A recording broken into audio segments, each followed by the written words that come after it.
Ladies and gentlemen, Shinku has just arrived in Neverness to Everness, and of course today we're going to talk about her. Honestly, it's going to be very difficult for me to say that you should skip her with as much bias as I have towards this character because one of all, her character design is amazing. She's incredibly gorgeous and hot. Let's just say it. Let's put it out there. But of course, her actual abilities are not that bad from what I've seen on a baseline. We're going to take a deeper look into it today. So like, comment, subscribe. Let me know what you think about today's video in the comment section down below. Now, I will ask for a little bit of pity here, a little bit of pity and a little bit of grace because I just went to the dentist and this part of my mouth is numb. So if you see anything, that's what's going on. Nothing else. I'm just, I'm dealing with some tooth pain right now. Really just had to go through a deep cleaning and everything's all good, but yeah. Anyways, let's go ahead and dive into Shinku. Let's go ahead and see what she's able to do. Honestly, we know that she's a Cosmos element, so that works out. And we know that she's going to be a DPS character. So let's go ahead and just take a look at the skill here. We got High Speed Breach, which is no time to catch your breath. Changes to or charges towards the target and launches a fierce assault, dealing multiple instances of Cosmos damage and gaining Defiant Spirit. Now, when I look at Cosmos, right? Oh, stop it. Out of here. Cosmos. There we go. We only have Hotori and Chi. Well, not only. I think that we have the most DPSs in regards to Cosmos, right? So if we take a look, yeah. Yeah. So we have another Cosmos. Okay, never mind. I retract my previous statement. We have a lot of Cosmos damage. So it's going to be really difficult for her to top, like, Hotori, right? If we look at the tier list here in regards to her, she's at a 0.5. So I mean, she's decently well. She's right there with Cheese. But I still think that she's going to be really, really good. But yeah, she's going to be doing multiple instances of that Cosmos damage, which is pretty dang good. But if you get Scarlet Descent, which is a part of her secondary character, like basically she has the ability to transform. So if you activate the skill while she's in the transform state, consumes all fading reason and leaps above the target into the blind spot and unleashes a powerful downward claw strike, dealing high Cosmos damage and casts up to 5 times during each surging Crimson state. So pretty dang good in regards to the fact that she's going to be like powering through and actually doing a lot of damage. We go to her ultimate, Crimson Fury, consumes all Defiant Spirit to enter the surging Crimson state, then launches multiple attacks, dealing high Cosmos damage to the target. So the surging Crimson state is the state that we were just talking about when she transforms into her demon-like form. So that's what's going to be happening here. Replaces special combat arts with Tidal Assault and High Speed Breach with Scarlet Descent while in Surging Crimson state. Increases damage dealt and resistance to interruptions, greatly boosts movement, and lasts for 13 seconds. So the good thing about that too is that she's going to be one of the fastest characters you could have in the overworld so long as you transform into that state, right? So once you're in that state, you have one of the fastest characters moving in the game, right?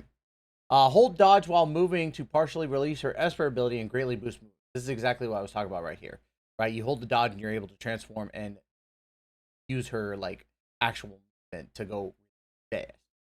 Ultimate Crimson Judgment. So she got 3 different ultimates, by the way. I want that to be clear. Crimson Judgment. Cast Crimson Judgment when Surging Crimson is about to end. Press ultimate repeatedly to dash towards between enemies, dealing high Cosmos damage. It grants 1 additional instance of Crimson Judgment for each use of Scarlet Descent during Surging Crimson, and can cast up to 3 times during each Surging Crimson state. And then, of course, we have Dragonflame Verdict. You can press the ultimate again to cast Dragonflame Verdict after all uses of Crimson Judgment have been consumed or after Surging Crimson ends, and this deals massive Cosmos damage to targets in the area. So not only is she good with the single target, she's also very, very good with AoE, right? So I really dig her in regards to like the ability that she's like the amount of damage that she's going to be outputting is just freaking nuts in my opinion, right? We also got our passive skills, so let's go ahead and dive into that. Support skill delivers a focused knee strike, dealing 1 instance of Cosmos damage and gaining Defining Spirit. We got one of her passives, Charge Enhancement, grants off-field characters the same amount of charge when the active character gains ultimate energy. That's crucial because if she's able to give you guys or your team energy as well as herself the same amount, you're going to be pumping out ultimates like crazy, right?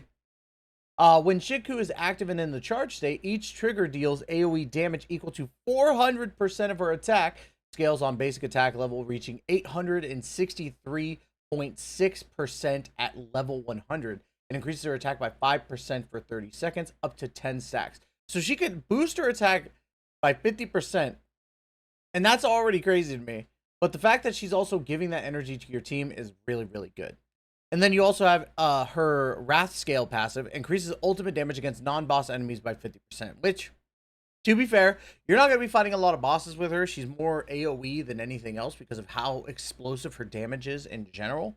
So you're going to get at least something good with her, right? Now, to kind of look at the builds here, I do want to kind of dive into the Blushing Mirage, if I can get that really quick. Okay, it's going to be difficult. So let's go ahead and see if we can fight it really quick. Also, just as a side thing, my numbing is starting to wear off, which is really good. So, yay, fantastic. So, Blushing Mirage here, as we look, we're gonna go off of just the base alone, and then we'll compare it to top. Increases attack by 20% up to 32%, and after casting ultimate, increases the wearer's cosmos damage dealt by 32 up to 51.2%, and allows the wearer to ignore 12 to 19.2% of the enemy's defense for 20 seconds. Not only is she boosting her cosmos damage, but she's ignoring the defense of the actual enemies that she's fighting against. And that's not straight of minor enemies versus the boss enemies, right? So, take, for example,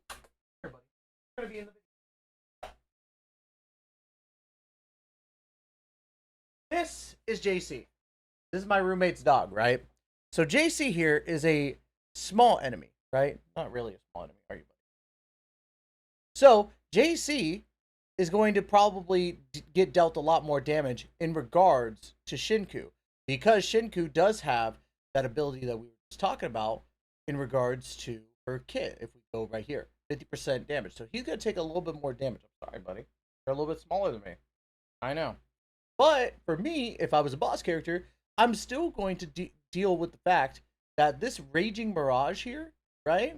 This arc is going to get up to 50% extra attack, deal more cosmos damage to me in general, and ignore my defense. So this arc is actually amazing to go for right out the gate. Thank you for the demonstration.